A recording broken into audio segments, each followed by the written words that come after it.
Odamlar seni hurmat qilishi uchun puling ko'p bo'lishi shart emas. Boy inson bo'lgan taqdiringda ham odamlar ortingdan g'iybatingni qiladi. Odamlar seni hurmat qilishi uchun aqlli inson bo'lishing ham shart emas. Aqlli insonlarning dunyo qarashini hamma ham birdek qabul qila olmaydi. Odamlar seni hurmat qilishi uchun chiroyli inson bo'lishing ham shart emas. Yaqinlaring uchun hamisha chiroylisan, begonalar uchun esa chiroy har doim ham birinchi o'rinda emas. Odamlar seni hurmat qilishi uchun jismonan kuchli, baquvvat inson bo'lishing ham shart emas. Tog'larni vayron qiladigan gavdang bo'lgan taqdirda ham hurmat hech qachon kuchga qarab berilmaydi. Odamlar seni hurmat qilishi uchun qimmat kiyimlarni kiyishing ham shart emas. Ust-boshga qarab faqat qalbi faqirlargina hurmat ko'rsatadi. Odamlar seni hurmat qilishi uchun mansabdor bo'lishing ham shart emas. Mansab keladi-yu ketadi. Yoningda faqat sendan foyda ko'zlaganlargina o'ralashib yuradi. Odamlar seni hurmat qilishi uchun senda faqat birgina xislatning o'zi yetarli.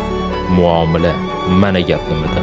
Muomala madaniyati. Hamma narsaga eng qulay va yoqimli yechim bu muomaladir. Odamlar seni hurmat qilishi uchun muomalang yuksaklarda bo'lishi kerak. Muomalang shu qadar kuchli bo'lishi kerakki, hatto dushmanlaring senga yomonlikdan ko'ra do'stlikni jazm qilish kerak. Muomalang shu qadar yuksak bo'lishi kerakki, hatto podshohlar senga ta'zim qilish kerak. Muomalangni yo'qotma, eng asosiysi shu.